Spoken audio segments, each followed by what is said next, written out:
नमस्कार, अस्सलामु अलैकुम। लाइव हिंदुस्तान पर आप देख रहे हैं वीडियो शो दीन दुनिया। मैं हूं इमरान खान। इस्राइल की राजधानी तेल अवीव और दीगर शहरों पर यमन से अंसारुल्लाह की मिसाइलें बदस्तूर गिर रही हैं। यमन के हूतियों का अज़्म है कि जब तक गजा इस्राइल से आजाद नहीं हो जाता, यानी इस्राइली फौजें गजा से पीछे नहीं हटती, वहां खाना, दवाएं और दूसरी मदद आने नहीं दी जाती, तब तक वो इस्राइल पर निशाना लगाते रहेंगे। इसके लिए उन्हें कितनी भी बड़ी कीमत क्यों न चुकानी पड़ जाए। तो इस्राइल में हर दिन गिर रही यमनी मिसाइलों और ड्रोन से आजिज आ चुका है इस्राइल। दिक्कत यह है कि हूती थमने का नाम नहीं लेते हैं। वो अमेरिका से नहीं रुके तो इस्राइल भला क्या चीज है उनके आगे।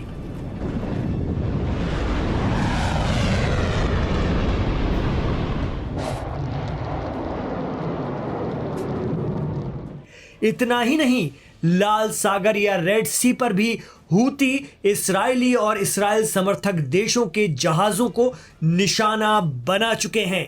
यानी आसमान से लेकर समंदर तक इस्राइल को हलाकान किए हुए हैं यमन के अंसारुल्लाह। खबर है कि हूतियों के ड्रोन और मिसाइल हमलों के बीच इस्राइल के डिफेंस मिनिस्टर इस्राइल काट्स ने हूती सरबराह या अंसारुल्लाह चीफ को जान से मारने की धमकी दी है।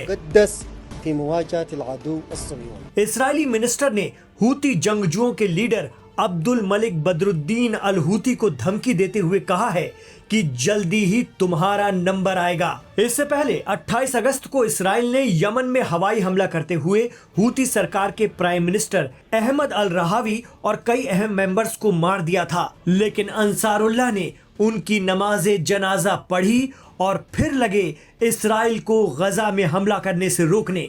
लेकिन इस बार इस्राइल हूती चीफ को खत्म करने की धमकी दे रहा है।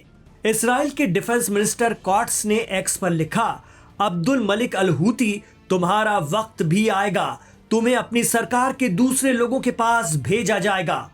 हूती झंडे पर लिखे नारे अल मौत इस्राइल की जगह इस्राइली नीला सफेद परचम यमन पर लहराएगा। इस्राइल ने बहुत बड़ी धमकी हूतियों को दी है। कॉट्स लिखते हैं कि हम यमन को एक करेंगे और वहां इस्राइल का झंडा लहराएगा।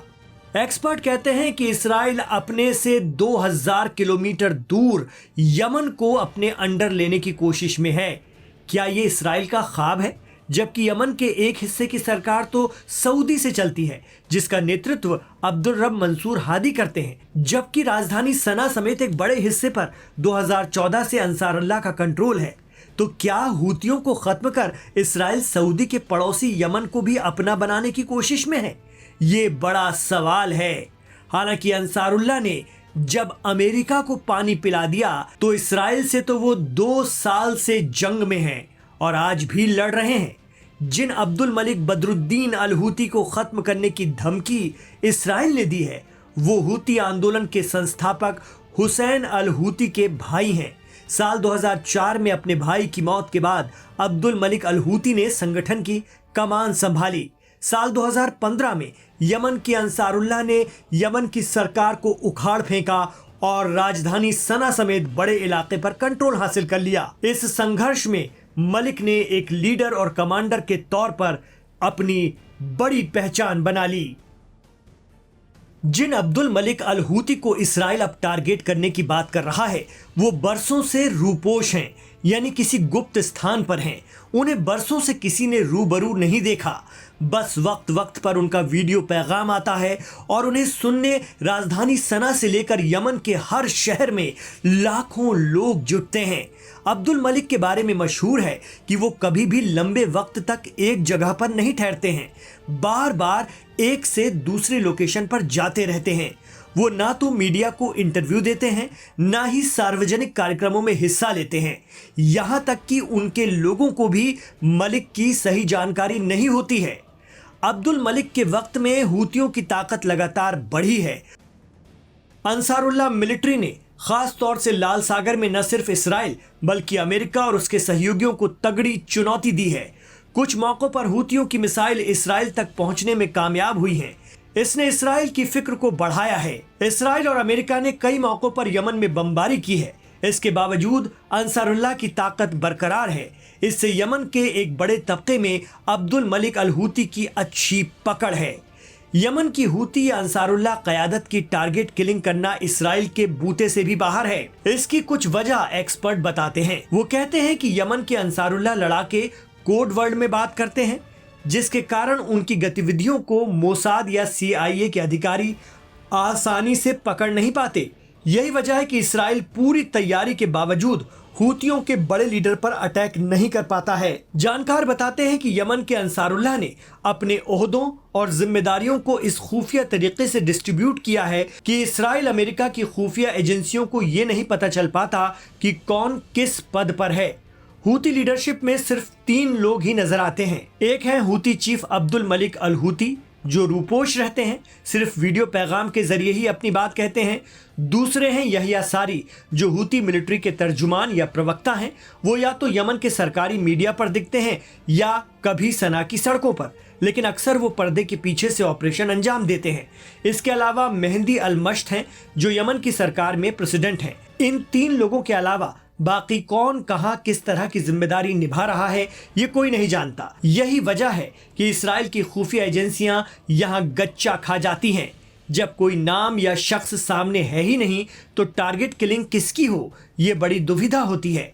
यमन के मामले में इसराइल के लिए यमन से इसराइल की तरफ मिसाइलें और ड्रोन दागे जाते हैं और लाल सागर या रेड सी पर इसराइली जहाज़ों की आमदोरफ्त पूरी तरह से बंद की गई है।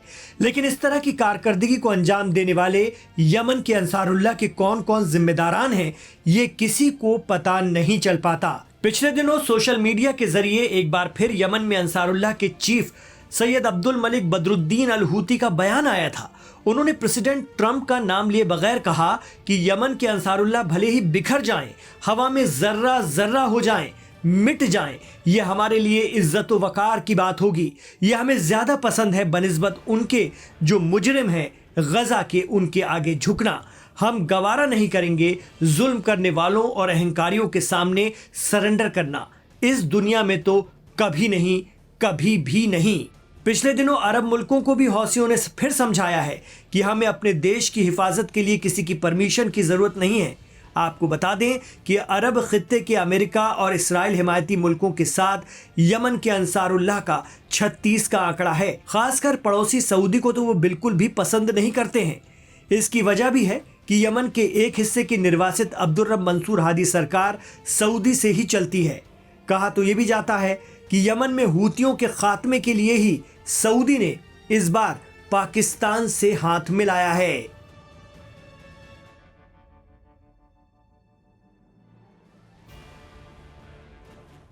तो लाइव हिंदुस्तान पर यह था आज का वीडियो शो दीन दुनिया। आपको कैसा लगा हमें कमेंट बॉक्स पर जरूर बताइएगा और अपने कोई राय, मशवरे और तासुरात जो हैं वो भी हमारे साथ शेयर कीजिए कमेंट बॉक्स पर, हमें अच्छा लगता है। इमरान खान के साथ आखिर तक कनेक्ट रहने के लिए आपका बहुत बहुत शुक्रिया। अगर आप हमारे साथ आखिर तक जुड़े हैं तो हमारे इस वीडियो को लाइक जरूर कर दीजिएगा। आपको अगर ये पसंद आ रहा है तो हम चाहेंगे कि आपके जरिए ये ज्यादा से ज्यादा लोगों तक पहुंच सके।